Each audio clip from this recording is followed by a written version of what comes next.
Okay, so give me your questions. It can be from any module for now, and then I will, I can do inference. I can focus on inference and how far you've gotten. So what questions do you have for me today?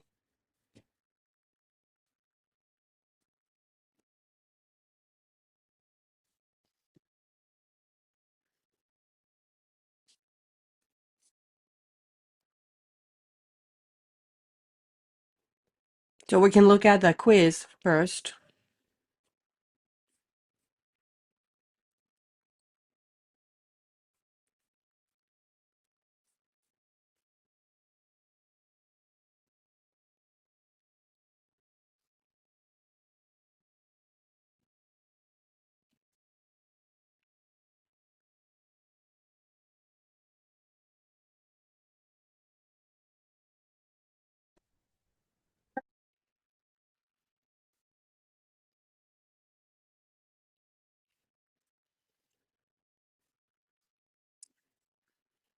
Are you there?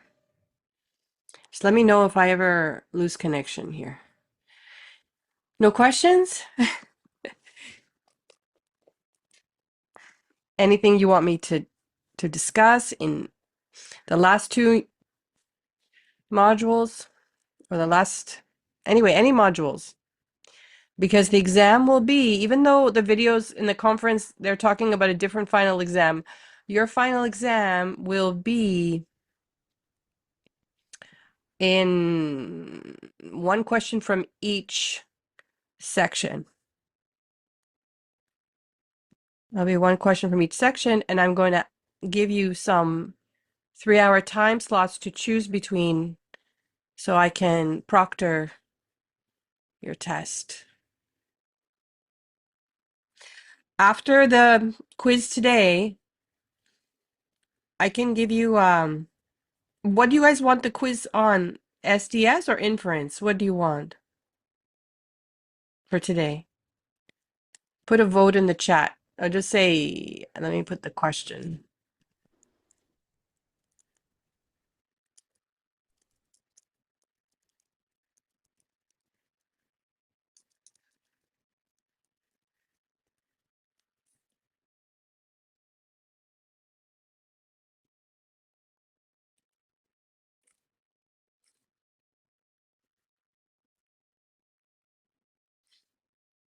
Yeah, we can do SDS. That's what I have in mind.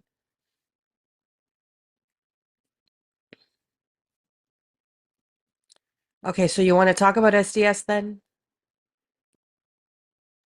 Yeah, because since I've been studying inference now, I'm like, okay, let's go back to SDS. Okay, that's fine because we need SDS for inference and it's fine. Inference, like I said, is a lot of material, but most of those pages are examples, many examples. Okay, so you want a quiz on SDS, so you want to talk about SDS. Let's start with the quiz then, if you guys don't have any questions from last week.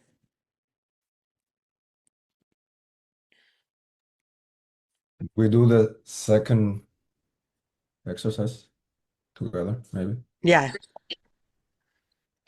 So let me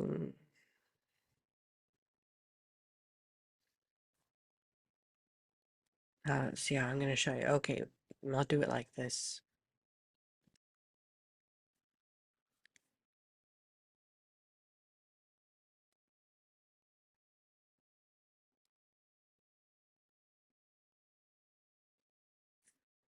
I'm a little slow.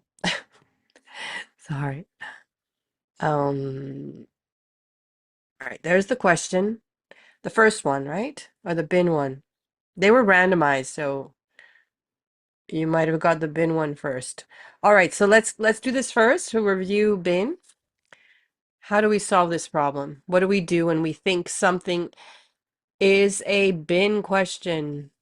We verify that it has all the parameters in the problem, right? It gives us everything. So a backpacking party carries 5 emergency flares, each of which, oh, I didn't translate this one. Hopefully that wasn't a problem. You could just cut and paste it somewhere.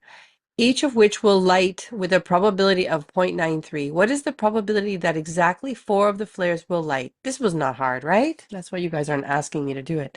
So let's share with my iPad.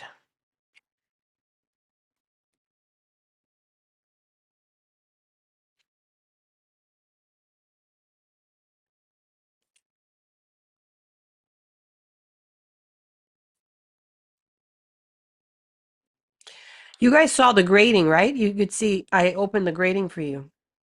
So you know if you got it right. So what we have to do is to verify X and PK and define the success. So what is a success? What are we looking for, in other words?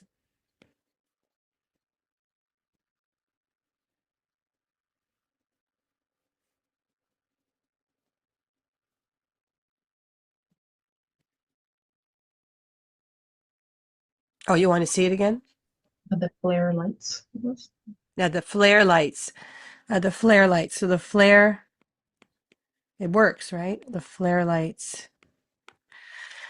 Now, X is the number of successes in how many trials? How many times are we going to observe if the flare lights? It was fine. Mm-hmm. So it'll be 0 to 1. So in other words, X is 0, 1, 2, 3, 4, or 5.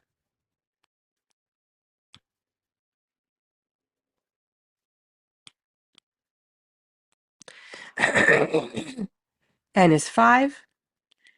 P is the probability of success. So the probability that it lights is given 0.93. And the question is asking for you in a binomial, you're going to do one or all of these, one or some of these. So which one do we need to do? It says, what is the probability that exactly 4? Okay, so you're just going to do this one. So K, the special K, the one that we're looking for, is 4 light. I'm just using the language of my instructional videos. So the probability that X is equal to 4 is, out of 5 tries, choose 4, and then the probability that it lights to the number of times we're looking for it to light, and then the failure probability is 1 minus 0.93, which is 0.07, and the remaining amounts are otherwise failures. So these are the total failures. 1 plus 4 successes makes n equals to 5, and these together add to 1. You know you did it right. So you don't have to copy right from the formula. That's just to remind you if you forgot how this works. And this works because this is the formula because of independent trials. This, any coefficient that is n choose n minus 1 or n choose 1, these will both be equal to 5, right? So that one's going to be 5. That I explained too, using the thinking about out of 5, okay, the number of ways to see 4 successes in 5 trials. That's what that means. So that's always going to be that, but we're going to put it in our calculator from left to right. We can simplify, like I've simplified it, so it's going to be 5 times this times 0.07 because this is just 1. But for people who want to see me use the calculator consistently, I can solve that.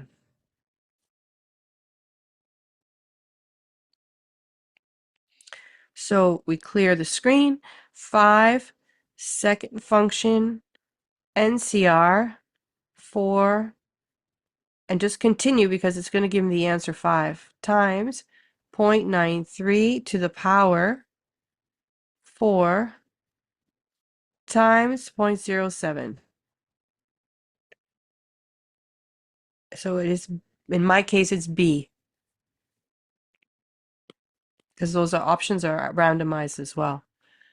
0.2618. Well, anyway, that was my, I'm just going to write the number because you might have had a different order. Does anyone want to see me punch it in again? I can do it again. You have to let me know in the chat because I can't see you.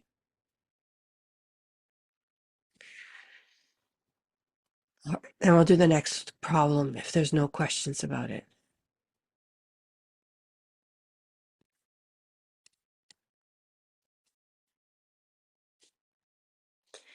Okay, let's look at the next problem. You ready?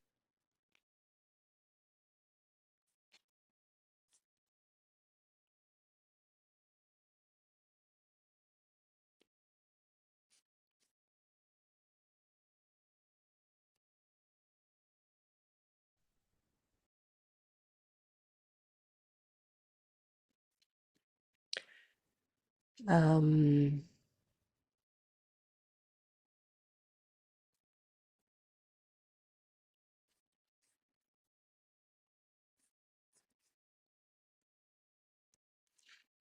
okay. A filing cabinet contains 500 files. Of these, 80 contain processing errors. A random sample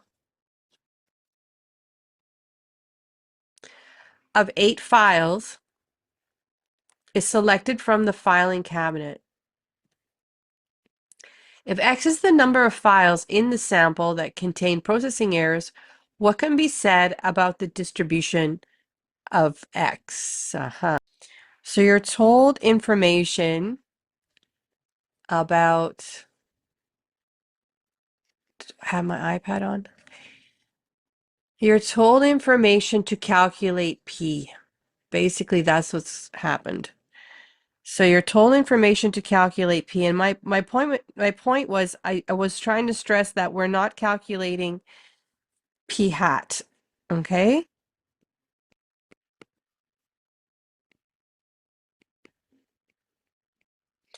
What you're given is P. You're given the information to calculate the the probability of success.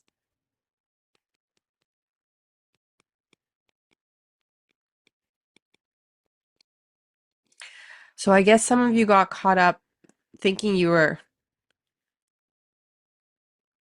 doing this. So in the end,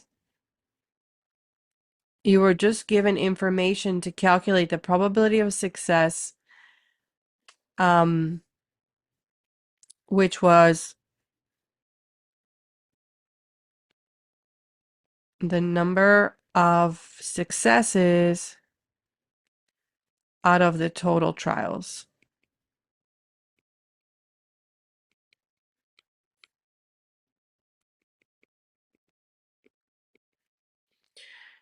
And so there's going to be, from the problem, 80 out of 500. So it's giving you the result. Okay, that's the point. It's telling you exactly what it is in there, which is 0.16.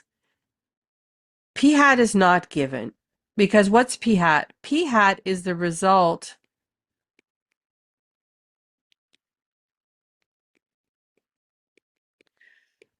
of taking a sample and counting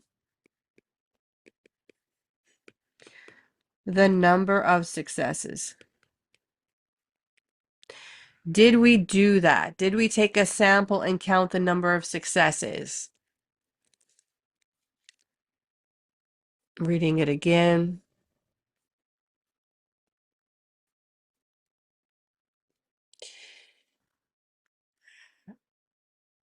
So if you read this again, did we take a sample and count the number of successes? No, we didn't. We just know about where it comes from, right? So when you're given the information in advance, when you're given the parameters in advance, that's not an inference problem. That's the point I'm trying to make because I'm trying to segue into talking about inference. Okay, um, so then all this is actually in the end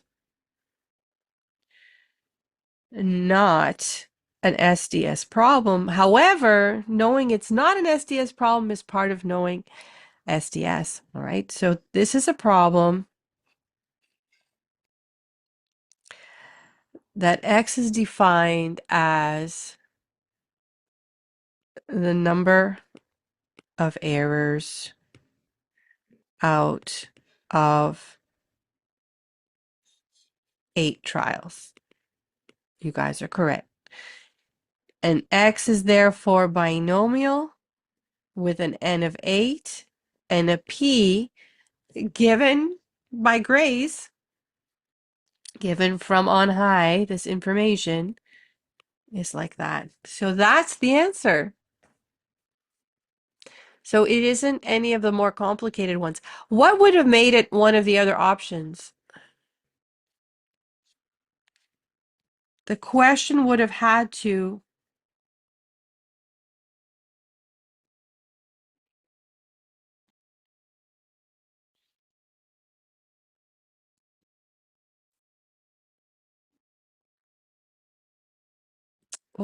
how would it be one of the other options? So what's the distribution of X?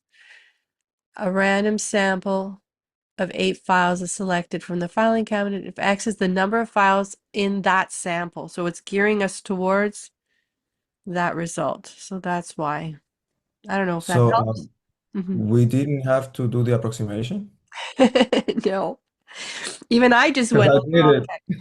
I did Yeah. it, and that's why I got it wrong because I did it. But then it You know was why? You know simpler. why you didn't have to do the approximation?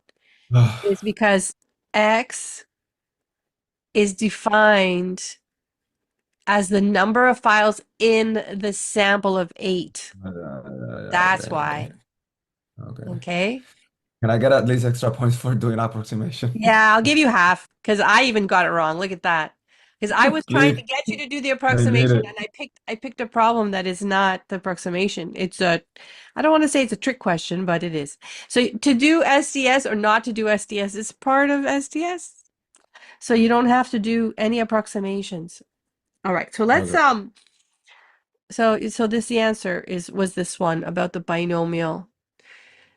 So let's do some approximation problems and we'll feel better. So it was by the definition. So let me write it here because you guys are looking. Um, okay, so the key thing was that it says X is the number of files. Oh, I already wrote it on the page. It's already there. I don't have to write it again.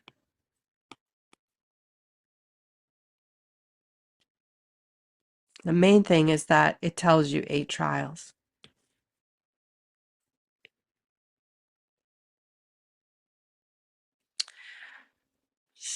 So,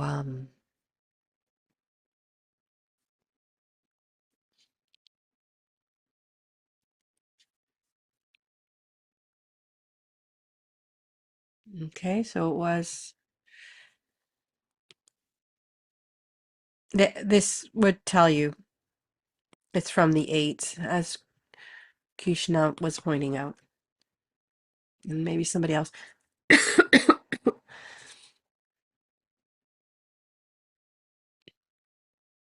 We would have done this with the p hat and talked about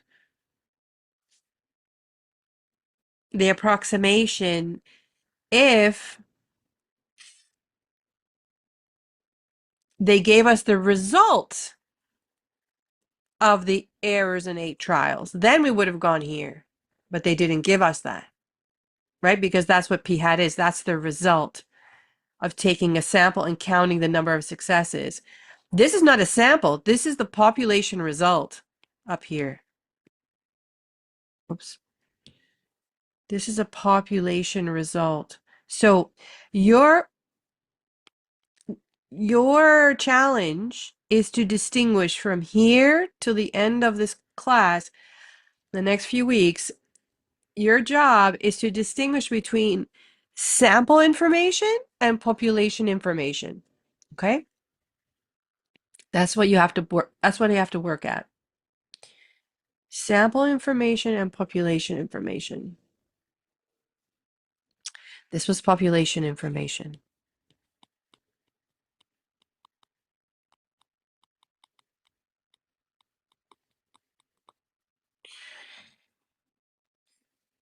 Is that okay? Do we have an aha moment? A little bit? Daniris? Is that okay? All right. Yes, I do the approximation, but also I put the answer, so Oh, the good. X. Good job. Yeah. Just like me, I got sent down the wrong track because of the options. Oh, it's because I wanted you guys to do that. When I chose the question, um I didn't realize that it was not, the information wasn't there. Okay. So you would have needed the information of the sample, and then you would have done the approximation.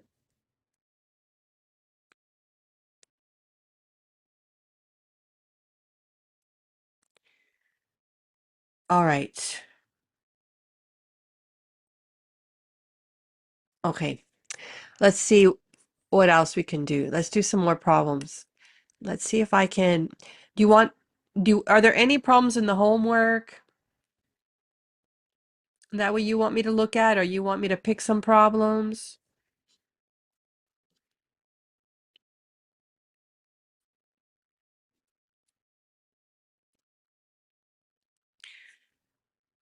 I'm going to edit that video with my confusion. Although I think the confusion is good. It frustrates students to see me confused. But I'll cut it out and just put this explanation for people who watch the video. Where am I going? I'm going to go to the homework. Or do you want extra problems? Maybe another one like the number one in the quiz. The binomial? The Oh, flare the one. binomial problems. Okay. Let's do a couple. Let me give you some that you have to think about what to do. That's important too, that you're like, I don't know, is it binomial? Is it inference? Is it SDS? So I think that's really important that we determine what we need to do. So let me pick a few problems and I'll leave you for 15 minutes or for 10 minutes. How about that?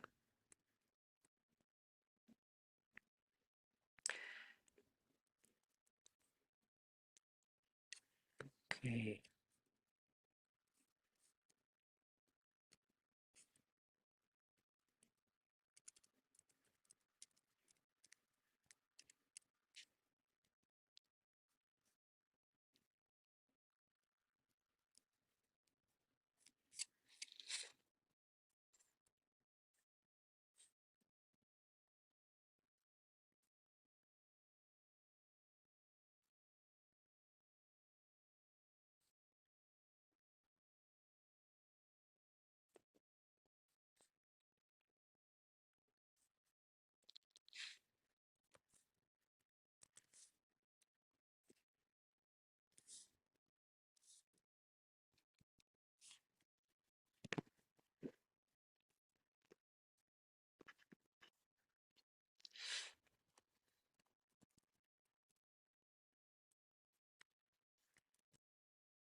It's hard to find exactly what I want. Um, sorry. Let's see. Because it's really going into the new material.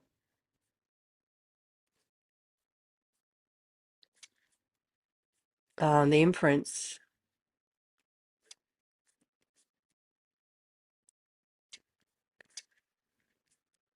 Um,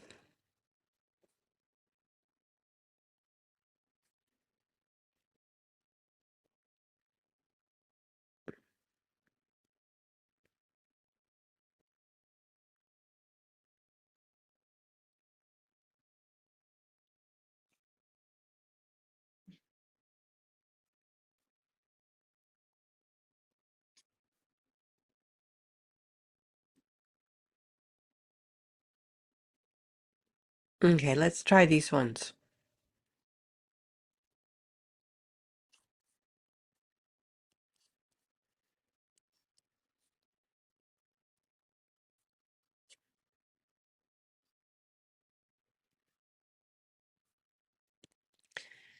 Okay.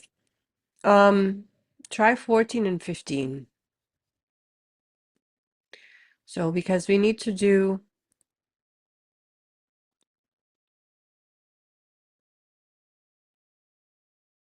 okay, 14 and 15. Try those.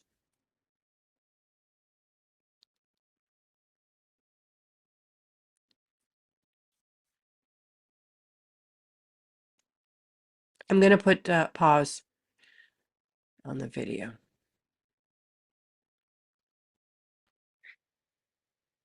Okay. So this is what we're looking at for 14. When an archer shoots her arrow, she hits the bullseye 78% of the time. That's the population information.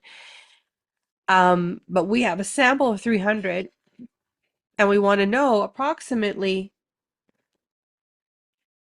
the probability she hits the bullseye at least 240 times. We say approximately because this is going to be tedious to calculate or time consuming, and it was more so 20, 30, 40, 50 years ago. Not so much now. You can put it in AI and it'll calculate it for you. But there are ways to do this efficiently. However, I want the approximation. So what's the approximation?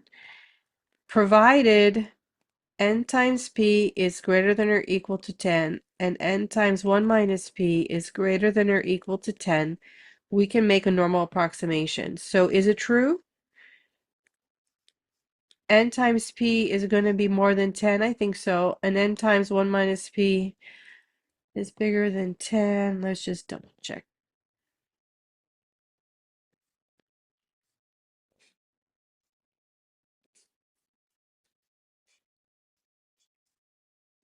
Oh, so 300 times 0.78.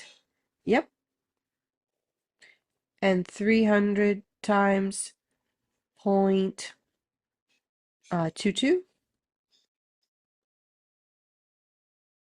Bigger than 10. Okay, so it works. That's all you have to check. You can write it down, but I verified it. So it works. So that means that x is approximately normal.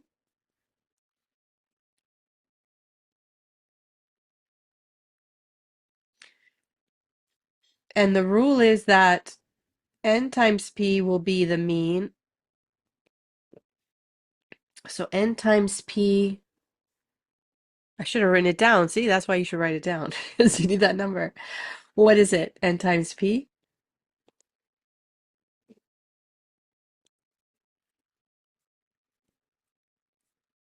234. Thank you. And then sigma is n times p 1 minus p square root, right?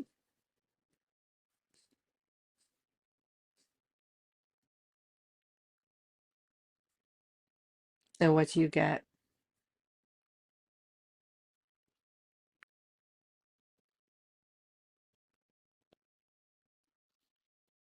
So this is n is 300 times 0.78 times 0.22 and the square root 7.17. Very good.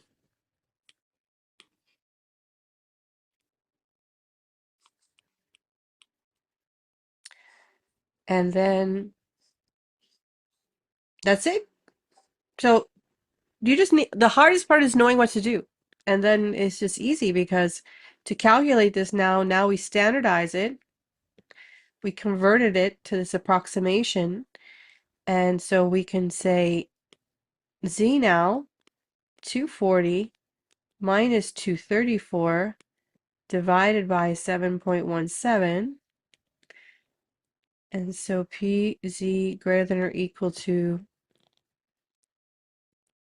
that.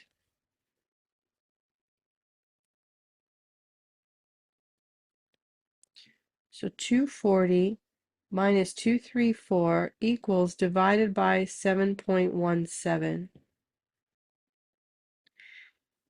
Is z greater than or equal to 0.8368?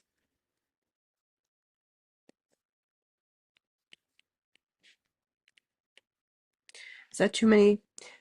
You just need, for the z table, it only goes to 2 decimal places, right? So I can, oh, it goes to 4, sorry. No, 2. For the z's, it only goes to 2 decimal places, so that's the best I can do anyways. The probabilities go to 4 decimal places. There is 0.84. You got a 0 before the 8. Let me see. Oh yeah, Yep. 8.4. Thank you. So 8368. I should put it back side by side.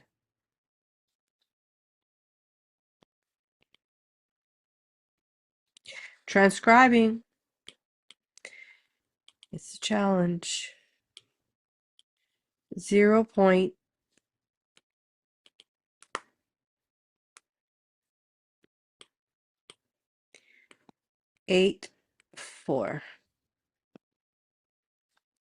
Two decimal places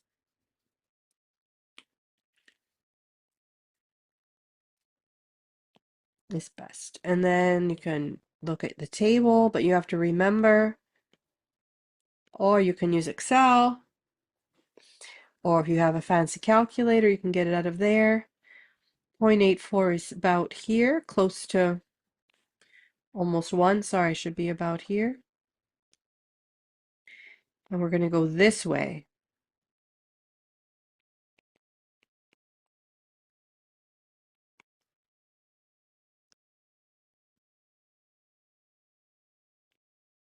How are you guys doing so far? Did you get this far?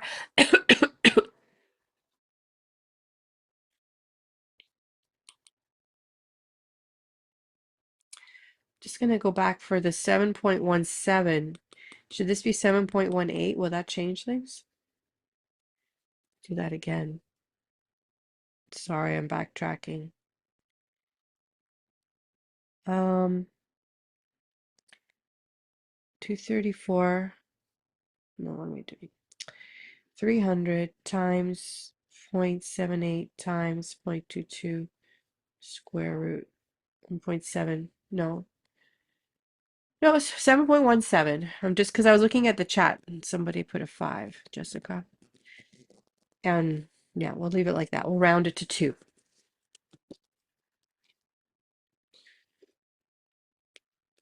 I mean, you could round it to 4.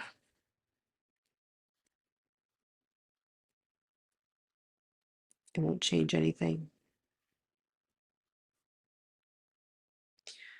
If I round it to 4, it's going to be 175. Okay, I see your point. Okay, 1749.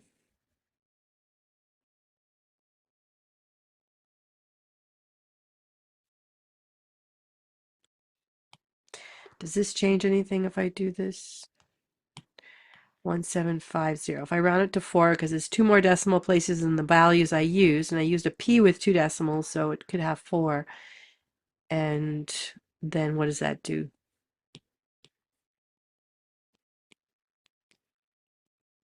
Does it change anything?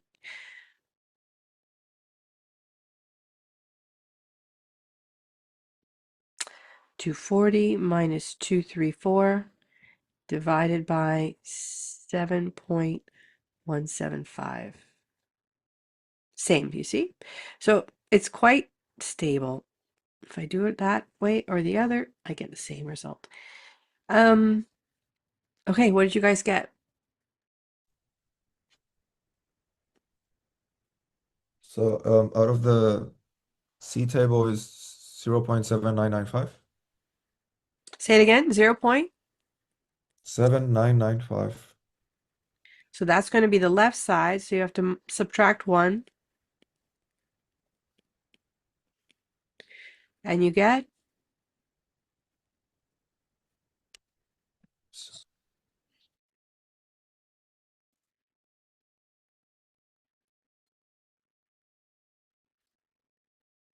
I need to go to the page again.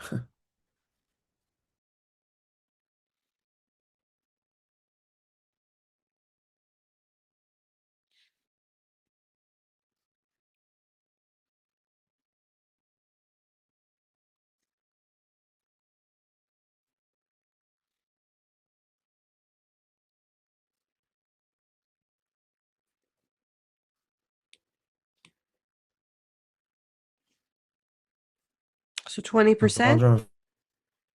Wow. 11. 2, it's going to be 25, right? 20.05.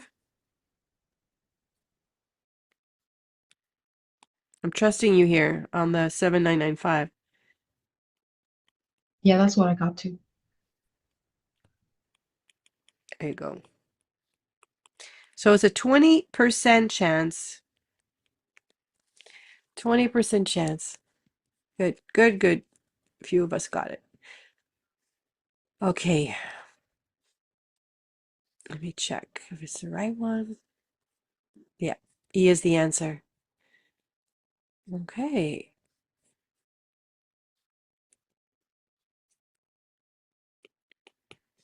And now let's do 15.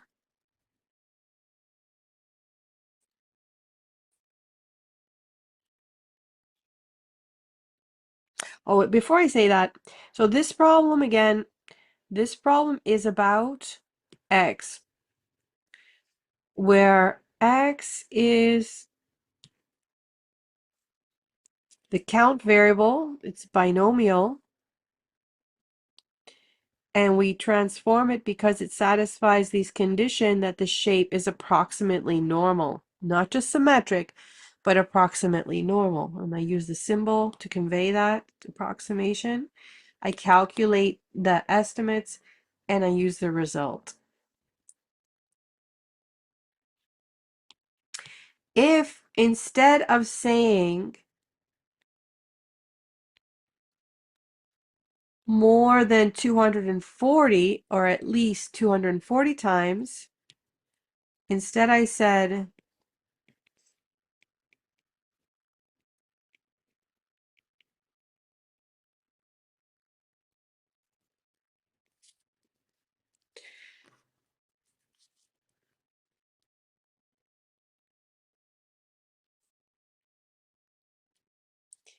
80% of the time, how would you solve this?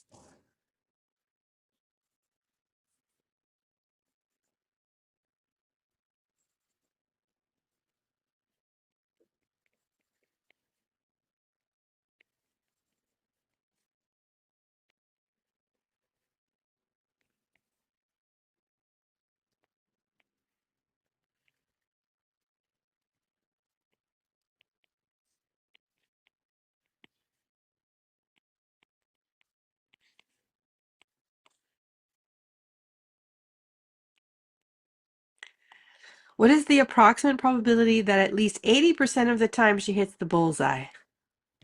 How do I solve that?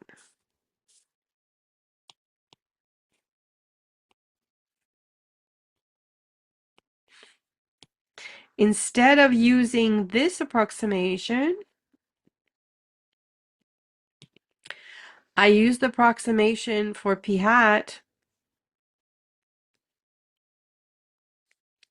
which is these results here for the mean and standard deviation.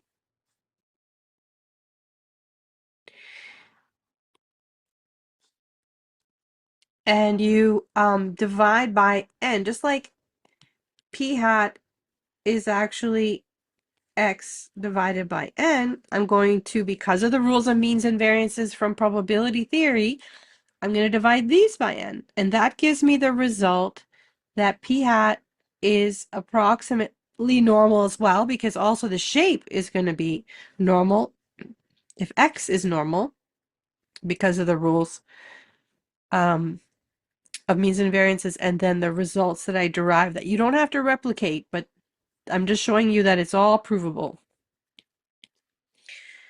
So then this is going to be n times p divided by n, which just is p. And this is going to be n times p, 1 minus p over like that, which ends up being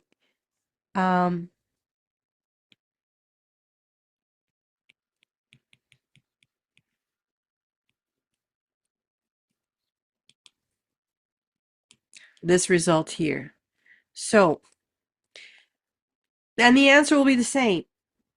The answer will be the same whether you do it this way or this way. I hope you gathered that from my notes where I repeated a million times. And I just don't get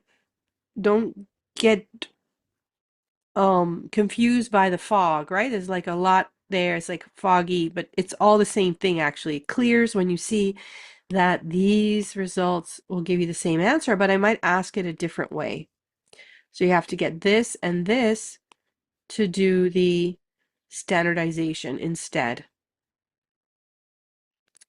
But it's only a matter of the wording,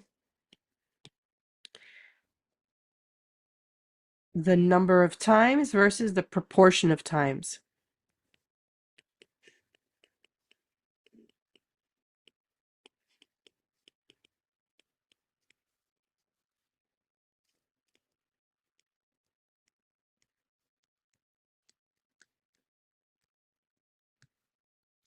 And we usually work with proportions, right? And everybody talks about proportion because giving a number of proportion tells you the denominator in one number. You know that we've counted for out of how many times with that one number, p hat. All right, so let's do the second one here, unless you have questions or comments. The central limit theorem states which one of these is the answer? Put it in the chat. Which one do you think is the answer? I'm going to stop sharing my iPad.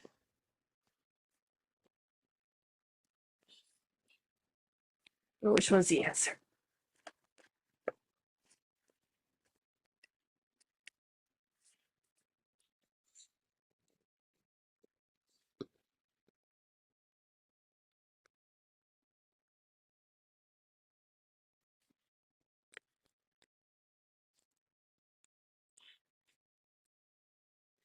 And then we'll do some problems with the mean, the sampling distribution of the sample mean.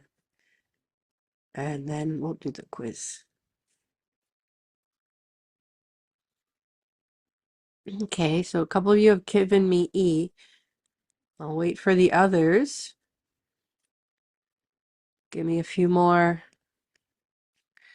And then you're going to tell me why all the options, whatever options are correct or incorrect. Nobody else? Nobody knows?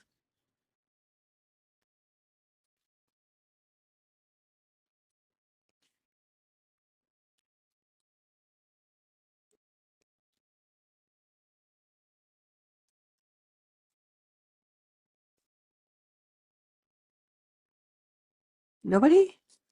Comments? Questions? I can't help you if you guys don't tell me. Are you still reading it? Okay, keep going. I want to see more.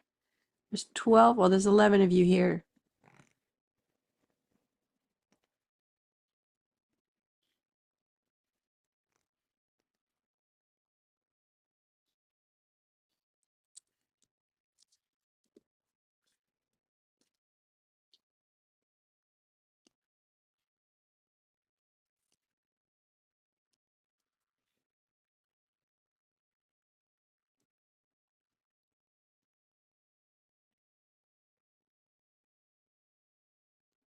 Okay, keep going. I have 4 responses.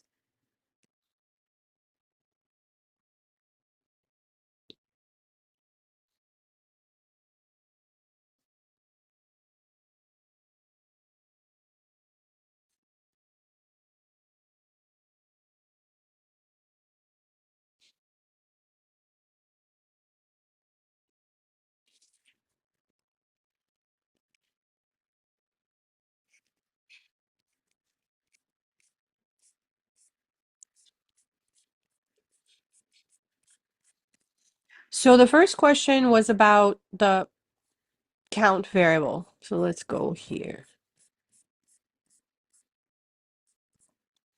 Let's look at, you guys aren't talking to me, so I'm going to talk.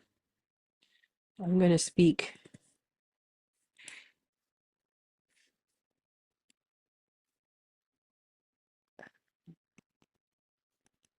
All right, so from the formula sheet, which now I focus on in my videos.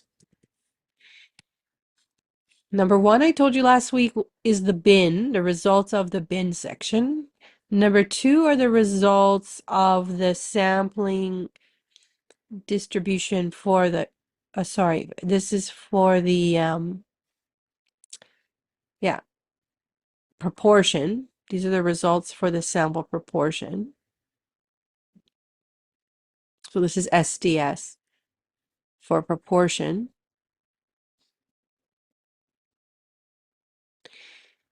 And 3 is for the mean. So this is where we are now. If X has a mean of mu and a standard deviation of sigma, the sampling distribution of X bar has a mean of mu and a standard deviation of sigma over root n. So that discussion, that result, comes actually from the rules of means and variances.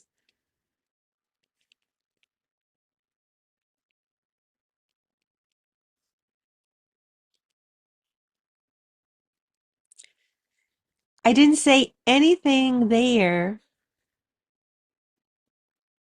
about what happens to the shape of the distribution, but it turns out if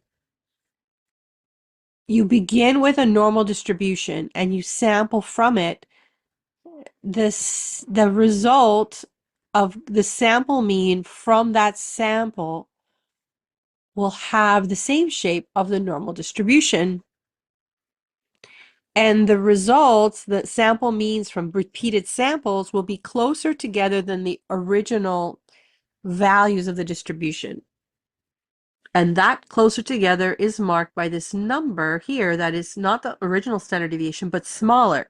The denominator depends on the sample size. The more samples, the larger the sample, the closer together will be your means in repeated samples. So it's just saying that you're more likely to be close to the true mean in higher samples. Because with one single sample, they're going to be closer together to the true mean and not so far away. It's the idea. So that is the result. In general, if you start with a normal distribution, then your resulting distribution of your sample means will also be normal. So that's all a result from the rules of means and variances, but we have to introduce something else. That's where the central limit theorem comes in when we do not begin with a normal distribution. So let's say X was not normally distributed.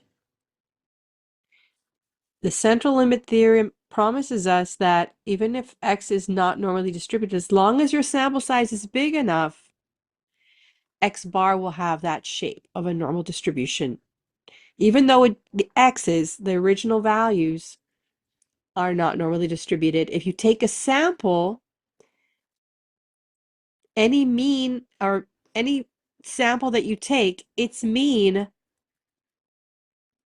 is going to be predictable as coming from a normal distribution. So that is the great part about this, as long as our sample size is big enough. So we need a big enough sample size, and we can use the normal distribution to make predictions about what to expect from that sample. All right, so that's the result. So going back to the original question, you guys got it mostly that the answer was E. Now let's look at the alternative.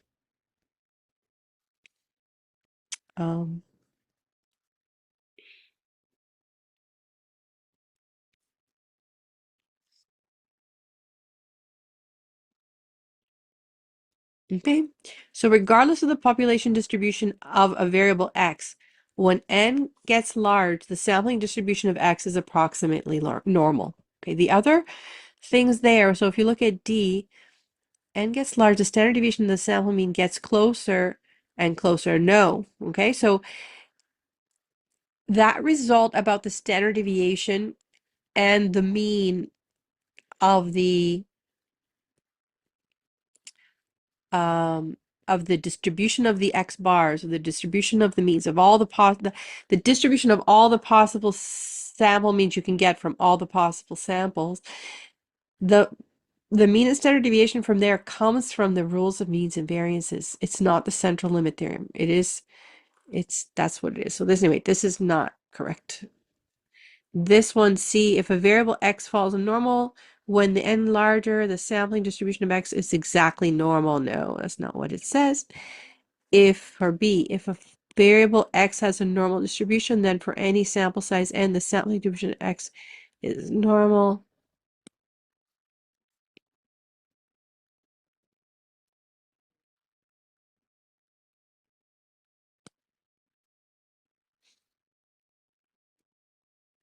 So that's true, but that's not the central limit theorem telling you that. Okay, so that's why that's not right. And then A, when n gets large, the sample mean X bar gets closer and closer to the population mean. No, again, so those results are results from the rules of means and variances, not the idea of the central limit theorem, which talks about when you do not begin with a normal distribution and the sample means will still be normal as long as your sample size is big enough. Okay, any questions? Did I clear up anything? Should we do another problem and start the quiz at 11:15, or do you guys want the quiz at 11:15?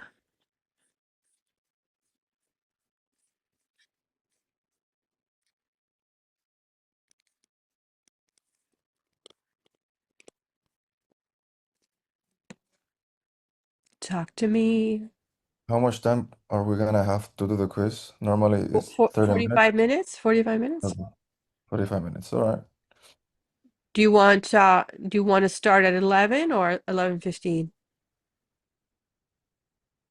I think 11 should be fine. I say 11, yes. Okay.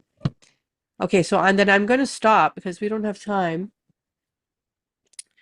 Okay, so let's stop here and I'll meet you guys back in the test screen, okay? We'll come back to All Zoom. right. You guys can stay, I think, right? And I'll just have to pop out and pop back in because I have to stop the video. Okay, so I'll see you there. Bye. Right.